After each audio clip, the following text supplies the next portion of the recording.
नमस्कार सर्वांना, श्री स्वामी समर्थ. तुमचं सगळ्यांचं आपल्या स्वामी सहित सेवा या चॅनलमध्ये स्वागत आहे. एक विनंती आहे की आमचे जर व्हिडिओज तुम्हाला आवडत असतील तर प्लीज लाईक, शेअर आणि सबस्क्राईब करायला विसरू नका. तर बघा, येत्या शनिवारी म्हणजेच 29 तारखेला शनी अमावस्या आहे.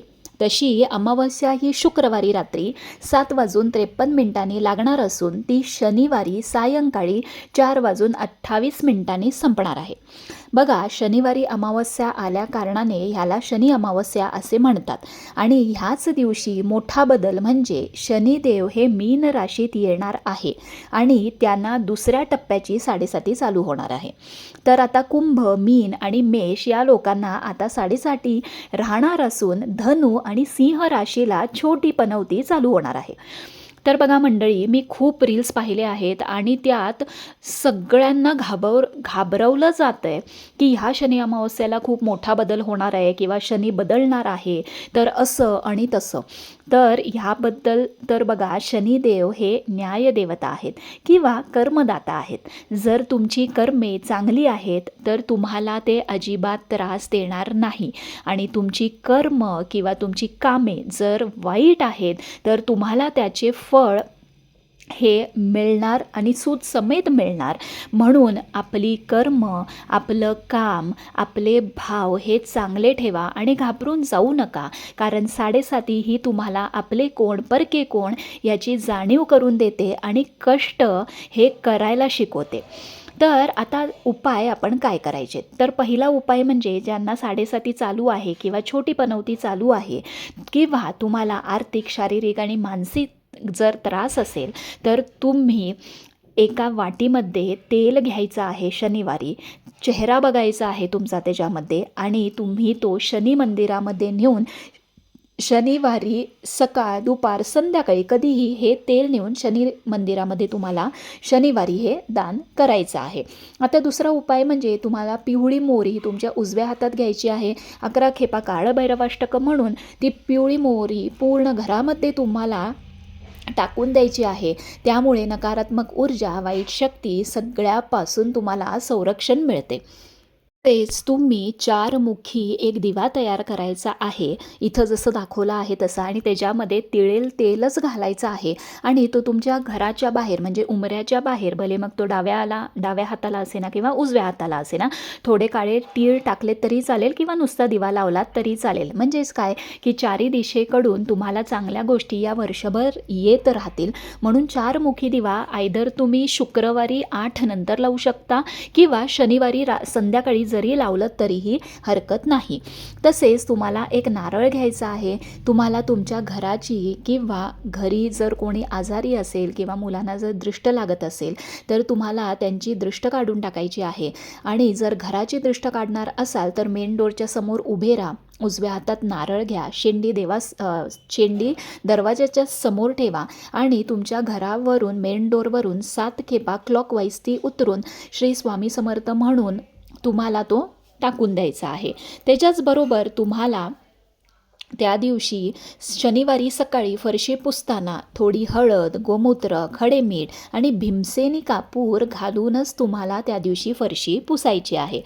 तुम्हाला शनिवारी दुपारी बरोबर 12 वाजता थोडा भात तुम्हाला पितरांच्या नावाने शिजवून घ्यायचा आहे आणि त्याच्यावरती थोडंसं दही घालायचं आहे. थोडेसे काळे तीळ टाकून तुम्हाला टेरेसवर किंवा तुमच्या गॅलरीमध्ये हा त्यांच्यासाठी म्हणून तुम्हाला हा दही भात हा ठेवून द्यायचा आहे आणि त्यांना प्रार्थना करायची आहे.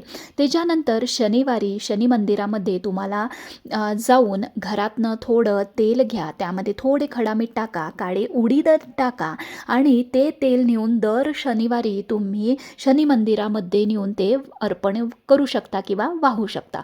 आता शनिवारी नक्की स्तुती स्तोत्र किंवा पितृसूक्तम किंवा पितृपीडा निवारक स्तोत्र हे नक्की म्हणायचं आहे. त्याचबरोबर शनी स्तोत्र आणि शनी मंत्र म्हणजेच ओम शम शनेश्चराय नमः किंवा नीलांजन समाभासम रविपुत्रम यमाग्रजम छाया मार्तंड संभूतम नमामि शनेश्चरम हा मंत्र तुम्हाला 108 खेपा शनिवारी म्हणायचा आहे.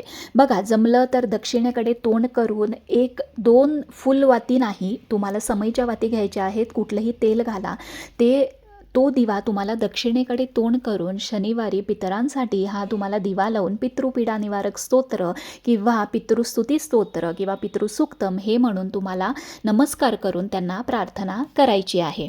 आणि आता शेवटचा उपाय म्हणजे मंदिराच्या बाहेर जर गरजू व्यक्ती तुम्हाला भेटल्या किंवा बसलेल्या असल्या तर शनिवारी नक्की त्यांना दान करा.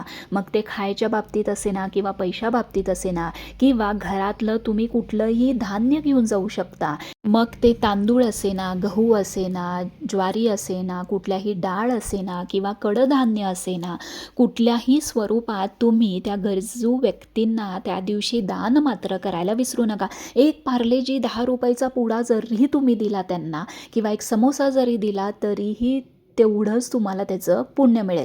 आणि अजिबात घाबरून जाऊ नका. आपले कर्म, आपले कष्ट आणि आपले नित्य कामे, आपली वाणी ही स्वच्छ ठेवा. म्हणजेच काय की खरं बोला, चांगलं बोला, कोणाचाही द्वेष, शिव्या, शाप देऊ नका, कोणाचंही वाईट करू नका, वाईट चिंतू नका.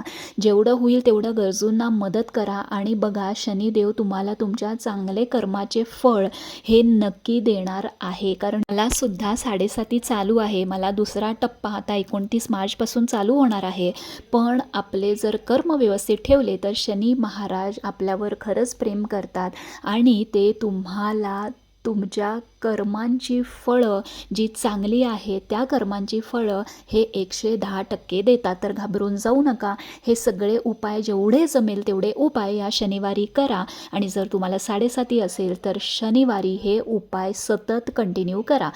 सूर्यग्रहणाचे नियम किंवा सूर्यग्रहण पाळायची गरज नाही कारण ते भारतात दिसणार नाही आहे. त्यामुळे तुम्ही सूर्यग्रहण हे पाळायची गरज नाही आहे. आणि काही प्रश्न असतील तर कमेंट बॉक्समध्ये नक्की विचारा.